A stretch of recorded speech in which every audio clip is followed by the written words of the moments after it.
Stigmata is undoubtedly the pioneers of authentic rock music in the country. In other words, you have laid the foundation for many of the young artists to emerge. Today, 21 years later, are you happy with how the construction process is being carried out on the foundations that you have laid?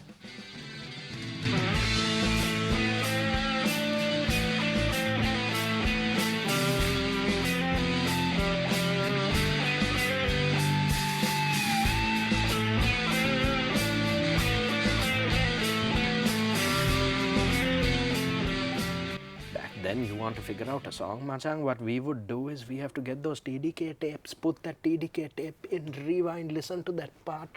I had to rewind. After a few of those times, tape එක ගලවිලා එළියට එනවා, and then you have to get a pen, put that, or a pencil, wind that back, put it in. That's how you listen to a piece of music and you're figuring it out.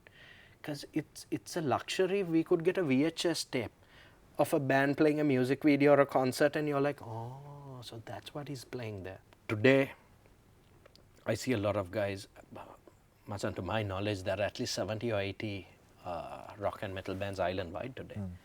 So you hear about bands forming in places like Gampaha and Polonnaruwa, like black metal bands in Gampaha, and extreme metal bands from the furthest in Ella and the strangest places. And you're like, wow. So you must have done something right somewhere. As long as these guys stick to what they're doing, and they work really hard, and they understand that this is not the entertainment industry, whatever you chose, is a lot of hard work. Is there a market for the rock genre in Sri Lanka? Yes. Is that market a consistent competitor in the large-scale music industry in Sri Lanka? Absolutely. Yes. Yes. How?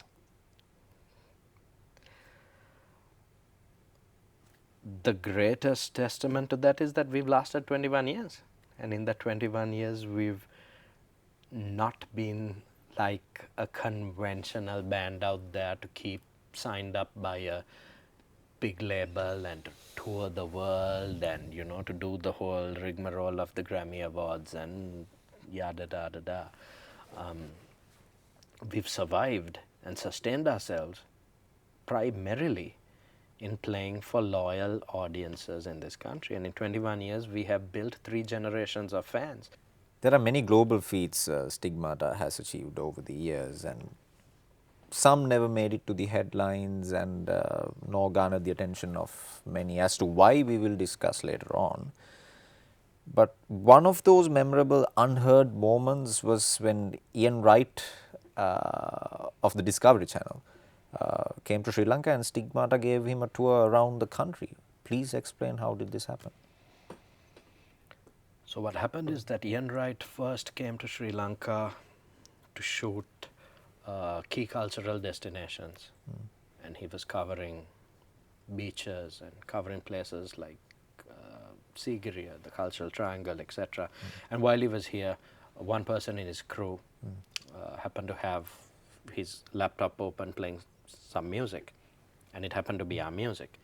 And unbeknownst to the crew, Ian Wright was a guy who had grown up watching bands like Queen and Genesis and Pink Floyd, and he was immediately drawn towards it. And he had inquired as to who this is, and they had said this is a Sri Lankan band. And he had been quite amazed by it, and he wanted to meet us. So that first time what happened is, before he wrapped up that shoot, he was so inspired and impressed. He contacted us, and he wanted to organize an immediate shoot where we played a couple of songs, and he wanted to close out that particular cultural program featuring a Sri Lankan metal band playing our original music. That program did exceptionally well, and Ian connected with us, not just, I think, as rock fans, metal fans, but enjoying the same kind of music, but we also connected with other stuff, art and film and stuff like that. Ian went overseas. He started his own program called Invite Mr. Right, which was a fantastic show. And then he contacted us and he said, you know, want to do something in Sri Lanka. Thought, what better thing? would like to come to Sri Lanka, what would you guys say, you boys say? You guys are having a new album coming out. Before the album comes out, and it'll be great promotion for you guys. What say I manage you for 2 weeks? I come with my crew. We will pay and sort everything out. We will get a bus, a private bus. Just the crew, us, and only the band. We get onto that bus and travel around Sri Lanka. We go to Jaffna, Batty, we go down south, we go everywhere. Are you boys up for it? Wherever we go, if they agree to have you guys playing, we'll play. If not, we'll go around. You guys show me the actual cultural lifestyle and the experiences in Sri Lanka. Like he's like, I want to drink toddy. I want to go and eat like hoppers and kottu in some rural place in Sri Lanka. I want to do all of that. I want to go and play cricket in a cricket stadium with the Sri Lankan cricketers, just a softball match even. Can we do this? We'll organize what we can. We want to go and hang out with the Vedas. Are you boys up for it? Like, sure, let's do it. Had a great time, went all over the place. Dambul, you name it, to the north. And the only thing though was that it was like almost a 24-hour shoot. So they were filming everything. From the time we wake up in the morning to the time we go to sleep to us passing out in the bus, all that stuff. But it was a great experience. So that's what happened. So we did that. They filmed it and they released this episode, and it gave us a huge boost because we were dropping our third album at the time through Maharaja and M Entertainment. We signed a 1-album deal at the time for our third album called Psalms of Conscious Martyrdom, and it really, really helped us reach a much different audience because of the Ian Wright thing. So that's what happened there. I talked about Stigmata not garnering the attention back in the day. My question is, what is the worst thing one can do when due recognition is not given to talent? When that happens, when you're helpless. Oh, you shouldn't give up. Because the people who find the most level of adversity are the people who are doing something revolutionary. To answer your question, I think it only means we're doing something right. Because if everyone loved what you do and they embrace you instantaneously, it just means you're part of the sheeple and you're just doing something that already exists. That's acceptable. What if when someone else gets the chance that you are supposed to get for a long time? How much patience can one have? We've seen it happen, not in our genre and genre music, but we've seen people who've made far less effort. I don't want to say less talent. I think that's subjective. But we've seen it happen where people spring out all the time and, you know, they create music with softwares and a couple of loopy loops in their bedroom, and they get radio airplay over here, and that happens. And there was a time it used to upset us, a long time ago. But we came to grips with it that if you can't change something, why worry about it? Move forward, evolve, find new ways to do things. You're a Methodist. Do you feel like you have betrayed Jesus? No. But you have. How? On stage. How? You have one time. Good one though. I walked into that and took a dive. I did. You're right. For people who don't know what you're talking about though, this... Let me clarify. Jesus Christ Superstar, the rock opera musical, definitely one place Suresh De Silva would like to show off his acting chops accompanied by his voice. How did it happen and how was the experience? Experience, it was one of the greatest experiences of my life. I was able to tick it off my bucket list. Grew up as a kid into rock and roll and heavy metal music, listening to Jesus Christ Superstar by Tim Rice and Weber was amazing. Considering the alumni of performers and singers that have been on that, from Ian Gillan of Deep Purple to Carl Anderson, who played Judas. So for me, I always wanted to, if it was possible to do that. So when I heard that it was being done by the workshop players, a couple of friends of mine brought it to my attention that there are auditions, that the workshop players are doing this. Went for the audition. Hundreds of people to audition for that. My God, there were probably like 20 odd people for just Judas. Nailed the audition.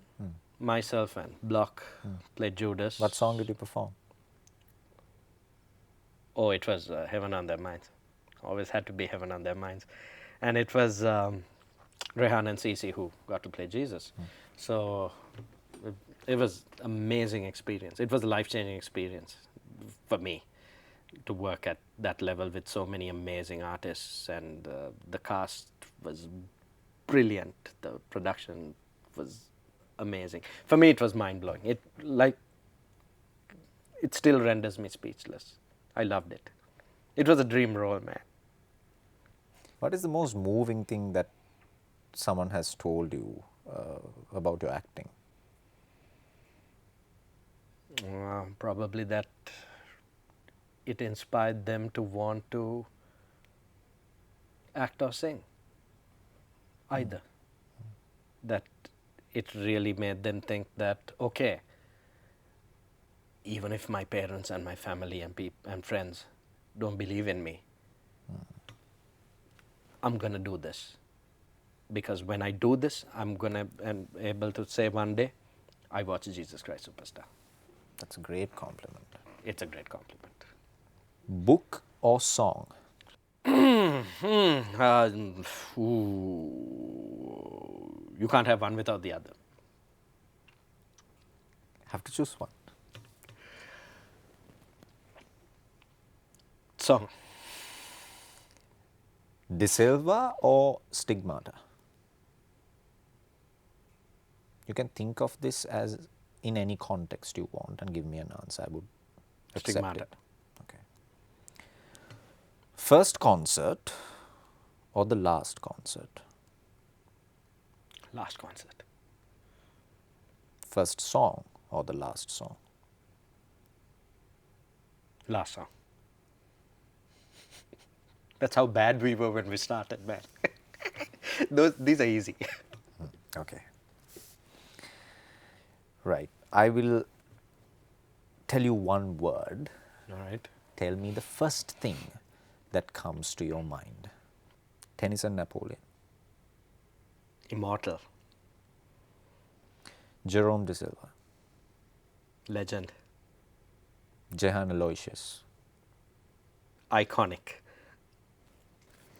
Shehan Karunatilaka. Inspirational. Chitra Somapal. Intriguing. Indra Chapalinage. Motivational. School.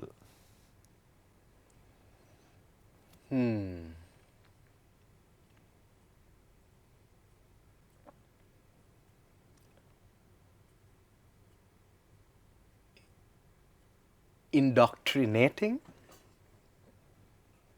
Stigmata. Life. Throw Glass in a House of Stone is your latest single in your 5th album, which is Untitled. Untitled. By the way. Quite special one, isn't it? Mixed and mastered by the great Romesh Dodangoda and released by Island Dreams Records. Tell us a bit about it. Through Glass in a House of Stone is a twist and a wordplay on the famous idiom. It's a song about fighting addictions And it's not about overcoming just the traditional, conventional addictions of, say, alcohol or tobacco or narcotics, but it's also dealing with vanity, narcissism, how we are addicted to technology and social media, how people are addicted to this influencer culture of today. Some people are addicted to work, some people are addicted to fitness, all those things. So it's a song that thematically and lyrically it's very powerful. It deals with that. Musically, I would say it's a song that encapsulates a lot of things that Stigmata has been renowned for in 21 years. We released the song last month, and we just launched the official music video for it, which people can watch on our official YouTube. And because we're a very self-sufficient band, we conceived and produced. Our bassist created the music video as well. And the song, like you said, was mixed and mastered by Romesh in the UK. And we released this song through our US record label, which is Island Dreams Records. So very excited. It's been receiving great reviews. It's got amazing feedback from overseas. It's one of the best songs in terms of feedback that we've received so far.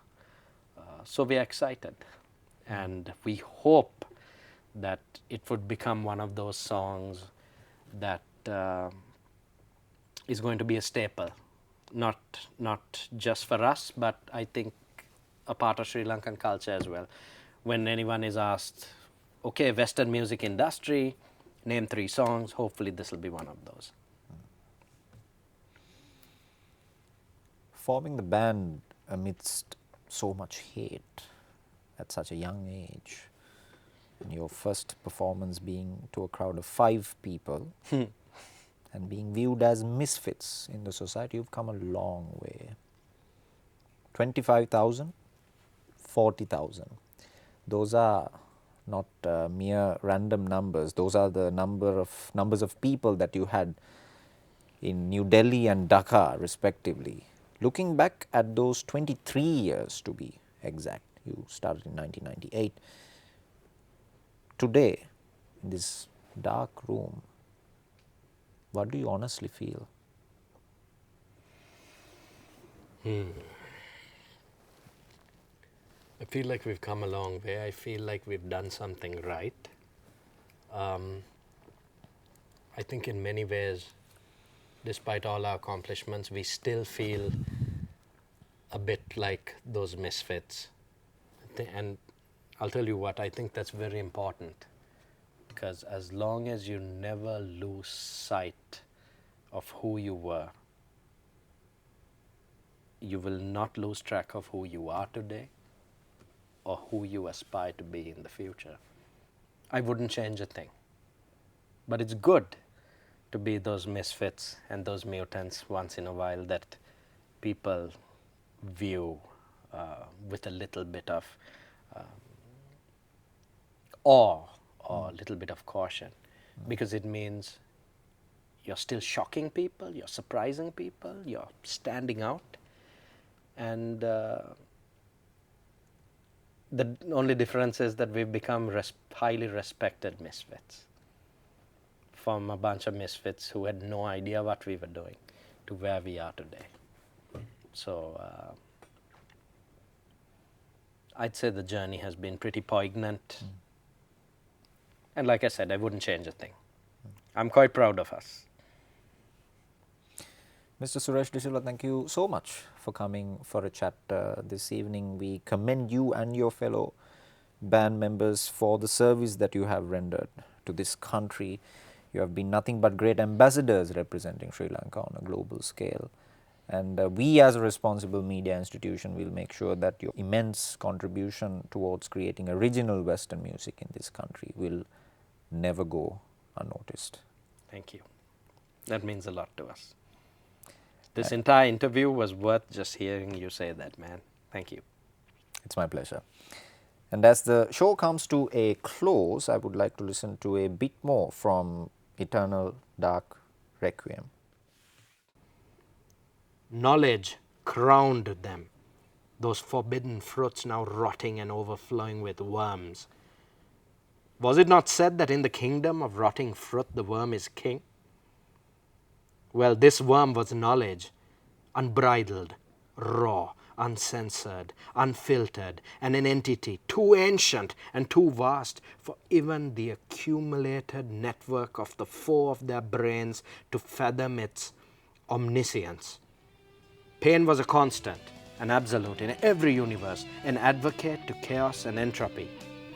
Without pain, there was no concept of pleasure, peace, and placidity. We were all born causing great pain in the womb, and we cause and feel great pain on our deathbeds.